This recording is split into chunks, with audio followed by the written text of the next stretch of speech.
Am I the asshole for kicking my son out because he couldn't follow house rules? I put my son out last week because he couldn't follow my house rules.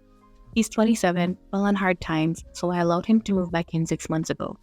I have 3 house rules. No overnight company. If you mess up, clean up, and you have to go to church on Sundays. That's it. He grew up going to church every Sunday, so it's in him.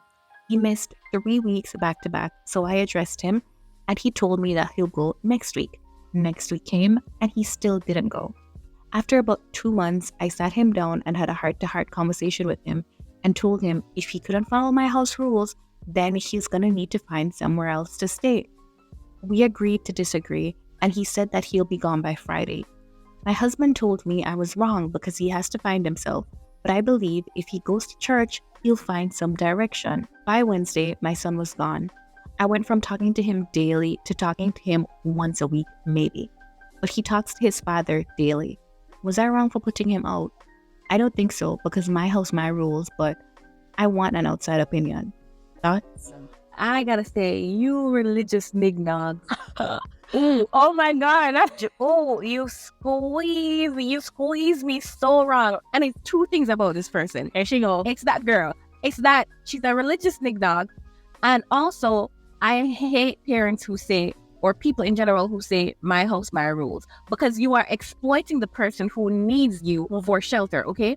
I understand that this person is in your space and they have to conform in a certain way in order to make everybody uncomfortable, in order to make everybody comfortable, in order to make you comfortable, them comfortable. That's fine.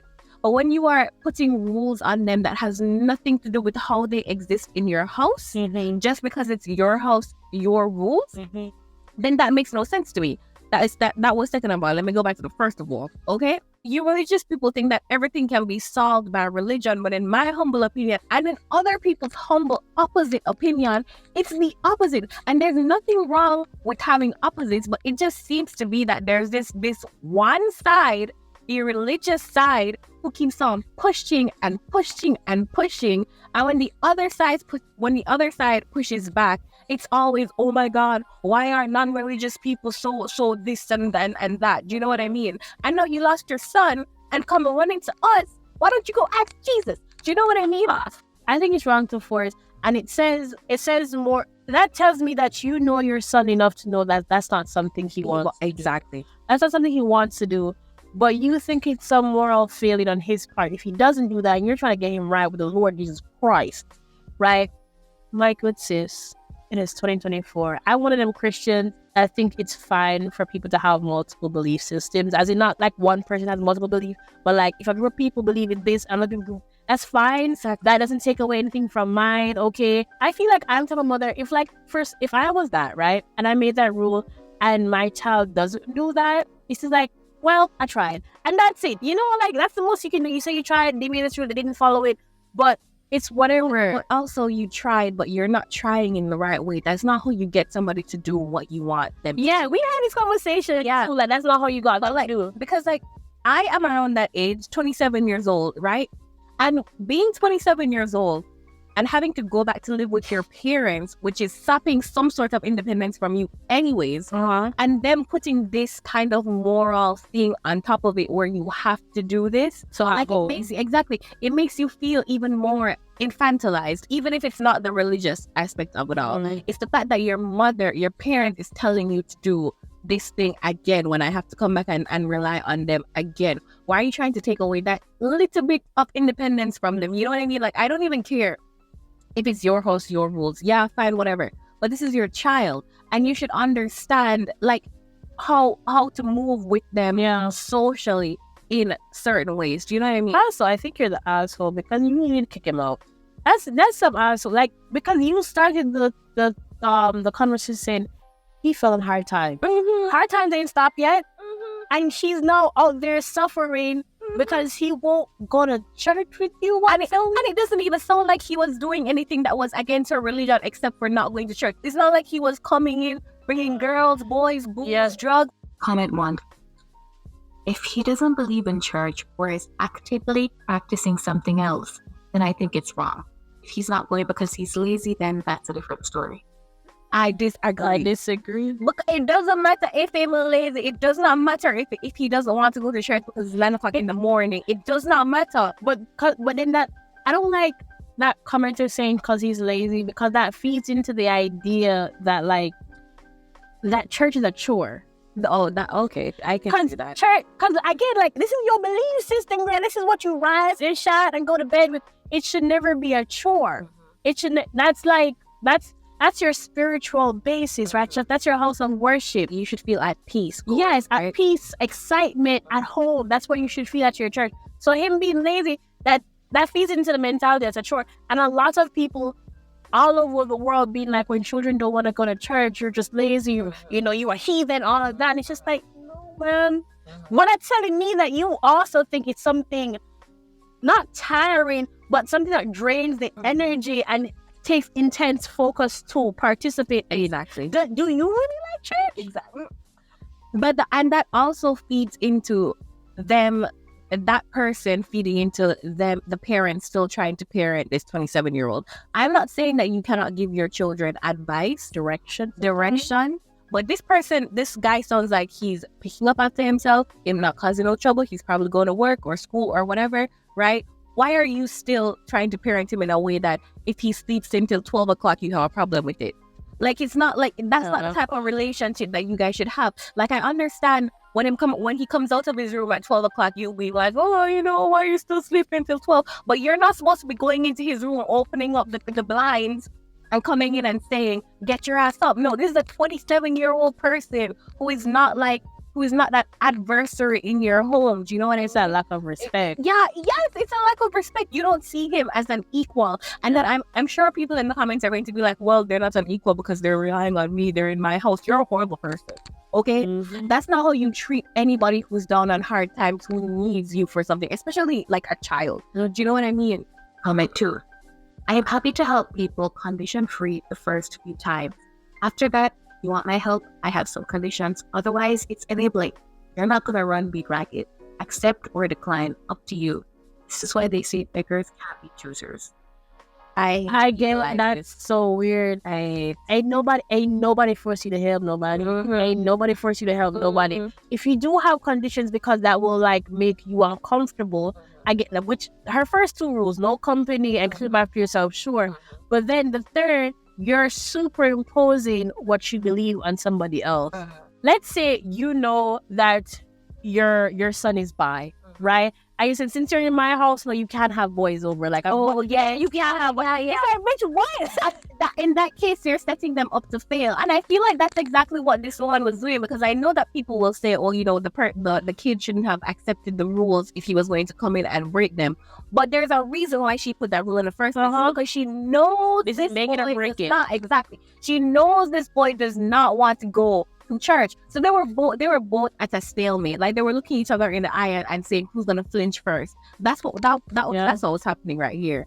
And I feel like, oh God, it's just so disingenuous to do something like that when you know that this person is on hard times and this person is your son. Because as religious as my mother is, I don't think she'll ever superimpose that rule. Like, my mother's not gonna keep me out because my mother's not gonna do that shit. Like, that's very weird. Exactly. And this comment sounds like church people who only give you food if you come church. Like, you see me homeless on the side of the street and let me preach to you before I get. They were waiting for this type of thread. They were waiting for Comment 3. This seems like a good time to share my other thought. If you need direction and motivation, the church might be the best place for you. No, Religious or not. A lot of big coaches who charge tens of thousands for coaching are pulling from the pulpit anyway. no. Again, girl, calm down. Again, that falls in the mentality that the church is the only right way to think, to be, to exist. Exactly. And that's not the case. Because there's so many good things about life you learn outside of the church. You learn because like certain systems that some churches have in place restrict you so much you don't even have like that room to move and grow. And also, it's a very one strand place to be. And it's people like this, religious people like this, who have never thought of it any other way. Literally. Because there are literal people, me example, who feels horrible in any sort of church environment, any at all. I feel like religious people cannot conceptualize a situation where religion is not a good thing. When there are so many situations where religion is a horrible thing, and not even that, there are people, myself once again included, who cannot, like, it's not like a thing where you're trying to actively trying to resist the concept of being religious or being superstitious. It's just that your brain cannot click with it. So you on top of your pulpit can be motivating me by telling me God is gonna do this for you. God is putting motivation in you, and I'm just sitting there like, I don't believe you. Like, I just cannot believe you. So it's not going to motivate me any sort of way, because it just sounds like you're saying to me, a fairy at the bottom of a well is going to come and sprinkle some magic dust in your eye. It's the same. That's exactly how it sounds to me. So there's no sort of motivation there. Anyway, like, send me to a secular motivational speaker who's not going to tell me that the reason I'm going to succeed is because there's this God backing me. Do you know what I mean? I think, yeah, girl, I don't believe in that, but Girl, yeah. But I get what you're saying in that sense. For the commenter who is just like, God is the direction. Think about how science is in the direction for you. Exactly. Just think about the opposite of that. The opposite of whatever spiritual, something that's technological, scientific, and you don't believe that's the direction for you. It cannot help you in the way that God can. Is a way that maybe this random son does not believe it either. Exactly. I don't know. I feel like I'm one of them Christians. I don't know what kind of Christian I am, but I'm really fine with people not believing in what I believe in. I'm fine with knowing that there are different people who have this whole other mentality, and how they operate and what they believe in is just different and separate from me. I think that's so interesting. I feel like some Christians see it as a moral failing to not tell people, because in their minds, especially the ones that believe in like a sort of hell or whatever, whether it's separation from God or you're burning in literal hell, they believe that if I don't tell people, then it's bad on me, because I know that something bad is going to happen and I'm not telling those people. That is some... But you can tell, but not superimpose. That you can be like, up front, you can be like, okay, this is what I believe in. So when you make certain comments, I'll make this type of comment, but let's be like, and this is why you need to do this and that and the third. You can live in your truth and not superimpose said truth on other people. But then again, at the same time, how can you tell a mother who believes that her son is going to burn in hell that she isn't supposed to do everything in her power in order for him to not burn in hell?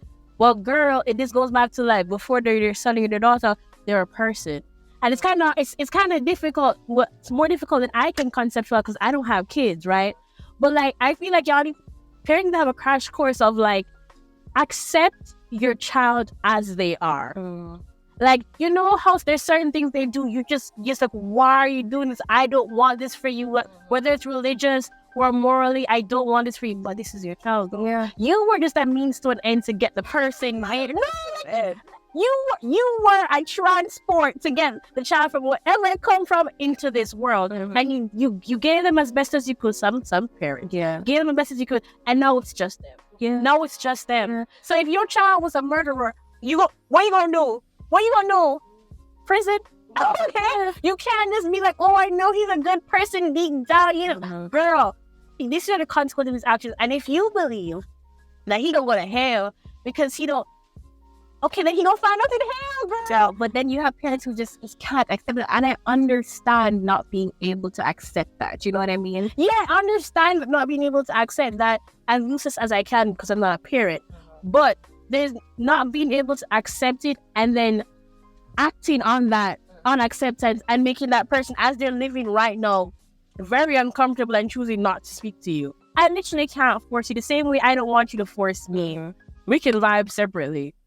Because my religion, is only supposed to make me a better person. And a better person does not equate to inflicting violence, words and action-wise on somebody else. But I feel like that's your personal view on what religion is. Yeah, that's why I said my religion, I love a personal offering. I don't like plural pronouns. Okay, I don't like the we. No, girl. Yeah. I like an I and a me. Okay, because I can't speak for other people. I really can't.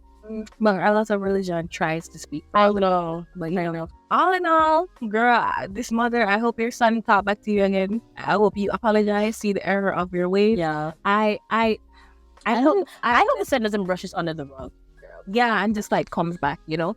I wouldn't say that I hope that I hope that you guys can find a cool middle. Yeah. Without forcing him to go back into church. I don't know. Like maybe like talk to him, be like, well, you know, this is what God has done for me, and he can be like, well, good for you. You know what I mean? like maybe that's how you can coax him instead of trying to shove him into it. You know? Also, I feel like going back, if I was this parent, like if I'm like, okay, here's a rule: we're going to switch interests once a week. You go to church, and I'll do something that I don't want to do. Like I'm just trying to, like, for her, if she's not going to go back on that, like, think of something that, you know, to the son, their mother does not want to do, and you really want to open up her mind to it, be like, okay, I gotta open up my mind, you gotta open up your mind, and we both gonna suffer separately. Okay, exactly. And then you're gonna be like, shit, just stay home, don't go to church. You know, And you can know how I feel.